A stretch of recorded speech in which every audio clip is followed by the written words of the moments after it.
नमस्कार दोस्तों, मैं हूं डॉक्टर प्रखर। दोस्तों, आज हम लोग बात करेंगे पल्सरटिला होम्योपैथिक मेडिसिन के बारे में।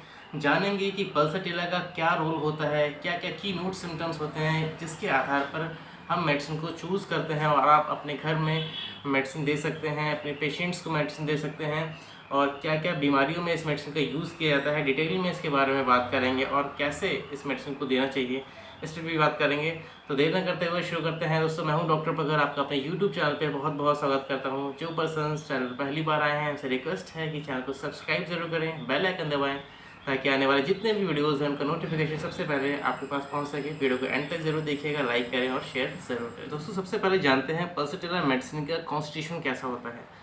दोस्तों, पल्सरटिला का पेशेंट जब आपके पास आएगा तो आपको लगेगा बहुत शांत स्वभाव का अगर पर्सन कोई है, बहुत ज़्यादा अफेक्शनेट है। यानी कि अफेक्शनेट का मतलब ये रहता है जब पर्सन जो है जब किसी पार्टी में जाता है तो वो अपनी तरफ अट्रैक्ट करते हैं लोगों को, और फ्लैगमेटिक टेम्परामेंट के होते हैं, मतलब बहुत शांत स्वभाव के रहेंगे, बहुत जल्दी गुस्सा नहीं करेंगे, और साथ में आपको देखने को मिलेगा वीपिंग टेंडेंसी जो है उनके अंदर बहुत ज़्यादा होती है। छोटी छोटी सी बातों पे रोने लग जाना, अपनी बात बताते बताते भी रोने लग जाना, ये अगर आपको पेशेंट के अंदर, पर्सन के अंदर, किसी के अंदर मिल रहा है तो ये पल्सरटिला के लक्षण होते हैं। और साथ में पल्सरटिला के पेशेंट को प्यास जो है वो नहीं लगती है, मुंह उसका सूख रहा है, टंग बिल्कुल ड्राई हो रखी है, गला बिल्कुल सूख रहा है, लेकिन उसका फिर भी पानी पीने की इच्छा जो है वो नहीं होती है। साथ में पल्सरटिला के पेशेंट को खुली हवा में अच्छा लगता है, उसको कोई भी दिक्कत हो रही है, जब भी वो ओपन एयर में जाएगा, खुले हवा में जाएगा तो उसको राहत लगेगी। बंद रूम में, गर्म रूम में उसको दिक्कत बढ़ती है और ठंडे से पेशेंट को आराम होता है। अब बात करते हैं इनके पर्टिकुलर सिम्टम्स के बारे में। दोस्तों, तो ऐसी कोई दिक्कत हुई है जब से, यानी कि आप मान लीजिए कोई किसी पेशेंट को ब्रोंकाइटिस हो गया है या एनीमिक कंडीशन हो गई है, ऐसी कोई कंडीशन हुई है, उसके बाद पेशेंट जो है प्रॉपर तरीके से रिकवर नहीं कर पा रहा है, यानी कि आप मान सकते हैं कि प्रेगनेंसी और डिलीवरी के बाद पेशेंट जो है प्रॉपर तरीके से रिकवर नहीं कर पा रहा है, तो ऐसी सिचुएशन में भी आप पल्सरटिला के बारे में सोच सकते हैं। नेक्स्ट सिम्टम की बात करें दोस्तों, तो जो डिस्चार्जेस होते हैं पल्सरटिला मेडिसिन के, यानी कि म्यूकस मेम्ब्रेन से डिस्चार्ज, नोज से डिस्चार्ज होगा, माउथ से डिस्चार्ज होगा, ईयर से डिस्चार्ज होगा और आई से डिस्चार्ज होंगे।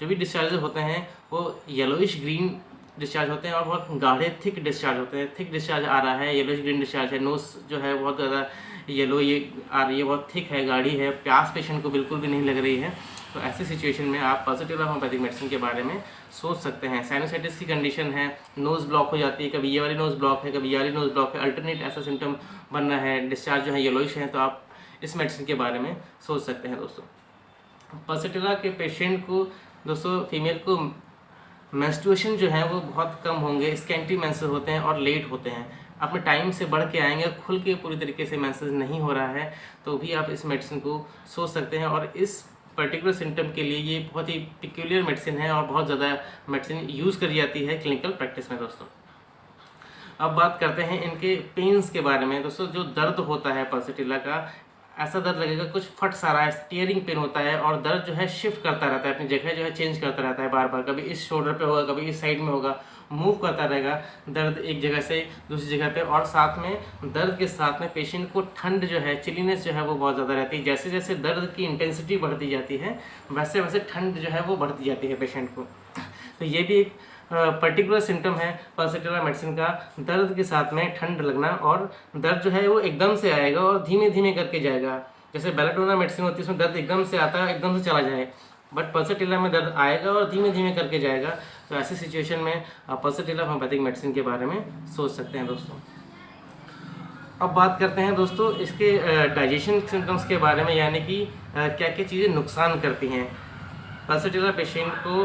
अगर आपने कोई ऑयली चीज़ खा ली है, फास्ट फूड खा लिया है, केक खा लिया है, मीट मछली खाई है, मीट खाने के बाद आपको दिक्कत हो रही है, आपका डाइजेशन जो है वो ख़राब हो गया है, डायरिया हो गया है, या पेट में दर्द होने लगा है, या किसी भी तरीके की दिक्कतें हो रही हैं, एसिडिटी हो रही है, तो ऐसी सिचुएशन में पल्सरटिला होम्योपैथिक मेडिसिन जो है वो बहुत अच्छा काम करती है। साथ में देखा जाता है, जैसे जो कॉन्स्टिट्यूशन की बात करी है, प्यास नहीं लगना, खुली हवा में अच्छा लगना, ये सारे सिम्टम मैच करते हैं, तो ये मेडिसिन एकदम जादू की तरह काम करती है और पेशेंट को पूरी तरीके से ठीक कर देती है। दोस्तों, नेक्स्ट सिम्टम है, जो लोग चाय बहुत ज़्यादा पीते हैं और उनको ऐसा फीलिंग आती है कि पेट में ऑल गोन सेंसेशन, मतलब ऐसा लगता है कि पेट में कुछ खाली खाली सा है, बिल्कुल पेट भरा नहीं, हमेशा खाली खाली फीलिंग होती है और चाय पीने की आदत उनकी बहुत ज़्यादा होती है।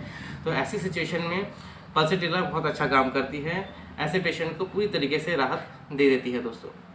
अब बात करते हैं इसके डायरिया के बारे में। तो डायरिया दोस्तों देखा गया है कि डायरिया शाम के समय में डायरिया जो है पेशेंट को होता है, येलोइश ग्रीन कलर का वाटरी स्टूल होगा एकदम, और जो स्टूल होते हैं, सिम्टम्स जो होते हैं पेशेंट के चेंजेस होते रहते हैं बार बार, मतलब बहुत चेंजेबिलिटी जो है पल्सेटिला में बहुत ज़्यादा देखने को मिलती है। कभी येलोइश स्टूल होगा, कभी ग्रीन स्टूल होगा, और शाम के समय में दिक्कत जो है वो बढ़ती जाती है। स्पेशली फ्रूट्स खाने के बाद अगर आपको डायरिया हो जा रहा है, या फैटी फूड खाने के बाद आपको डायरिया हो जा रहा है, आइसक्रीम खाने के बाद आपको डायरिया हो जा रहा है, तो इन सब सिचुएशन में भी आप पल्सेटिला होम्योपैथिक मेडिसिन को सोच सकते हैं और बहुत ही अच्छे रिजल्ट्स देखने को मिलते हैं दोस्तों। नेक्स्ट बात करते हैं सिम्टम्स की। दोस्तों आँखों के ऊपर स्टाई हो जाती है, यानी कि कंजिया जिसको बोलते हैं, अगर स्टाई हो रही है, अपर आईलिड पे स्टाई हो रही है, फैटी फूड खाने के बाद स्टाई हो रही है, तो उस सिचुएशन में भी आप पल्सेटिला होम्योपैथिक मेडिसिन के बारे में सोच सकते हैं। बहुत ही अच्छे रिजल्ट्स रहते हैं। मैं बहुत ज़्यादा अपने क्लिनिकल प्रैक्टिस में इस मेडिसिन यूज़ करता हूँ स्टाई के लिए, और हमेशा रिजल्ट जो है ये मेडिसिन ज़रूर देती है। एग्रेवेशन और मॉडलिटीज़ की बात करी जाए तो हमेशा दिक्कत जो है वो कब बढ़ेगी।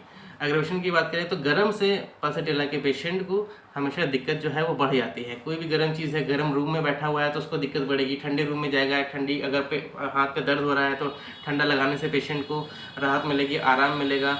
जिस साइड में दर्द हो रहा है उस साइड लेटने से पेशेंट को आराम मिलता है।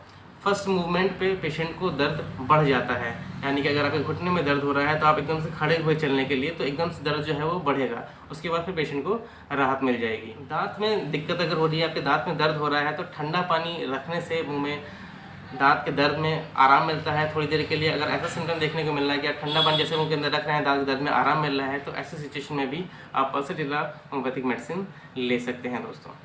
तो दोस्तों ये कुछ सिम्टम्स थे। मेडिसिन का यूज़ जो है वो अलग अलग पेशेंट पे अलग अलग तरीके से किया जाता है। अगर पेट की कोई दिक्कत हो रही है तो आप 30 पावर में इस मेडिसिन का यूज़ कर सकते हैं। सुबह दोपहर शाम 3 से 4 दिन तक लेंगे तो पूरी तरीके से राहत हो जाएगी। दोस्तों ये वीडियो एक नॉलेज पर्पज़ से है। कोई भी मेडिसिन लेने से पहले अपने नियर में अपने डॉक्टर को दिखाएं, वहाँ से सलाह लेकर ही मेडिसिन को खाएं।